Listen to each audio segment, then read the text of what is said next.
ramai orang beli lembu kita kan? Betul lah. Alhamdulillah, tahun ni memang syukur betul. Lagi-lagi memang permintaan lembu pada tahun ni kan banyak kan.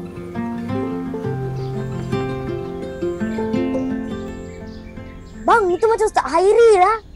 Assalamualaikum Man. Waalaikumsalam. Waalaikumsalam Ustaz. Apa khabar Man? Lama tak jumpa. Baik, Alhamdulillah. Itulah kebetulan petang-petang ni free tu yang jalan-jalan kampung ni. Tengok kamu ada kat kandang, singgah kejap. Itulah pasal nampak Ustaz jalan kat sini. Allah Man. Tengok perniagaan kamu cantik kan? Perniagaan pun dah besar nampak. Alhamdulillah, permintaan tahun ni memang tinggi. Tahun ni memang banyak permintaan, tambah-tambah lagi nak raya haji ni. Dan ayah kami pula sakit. Oh, patutlah kamu duk turun adik-adik ni tolong tu. Itulah pasal.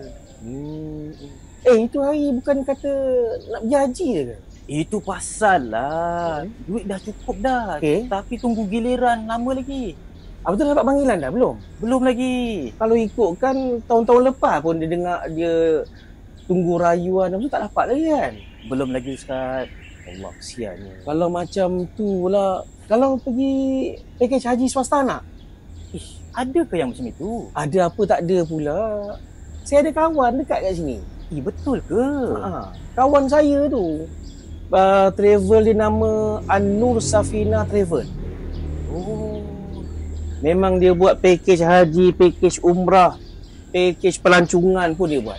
Elok sangatlah kalau macam itu. InsyaAllah daftar tahun ni juga pergi. Itu yang saya nak tu. Dah lama dah tunggu Ustaz. Memang tiap-tiap tahun dia orang buat tu pergi haji. Ya Allah. InsyaAllah. Kita cubalah Man Saya memang harap sangat Ustaz. Tak apalah. Nanti saya hubungi kamu baliklah. Baik Ustaz, baik. Baiklah Man. Saya balik dulu. Baik. Nanti jumpa lagi InsyaAllah. Okey Man, Assalamualaikum. Waalaikumsalam.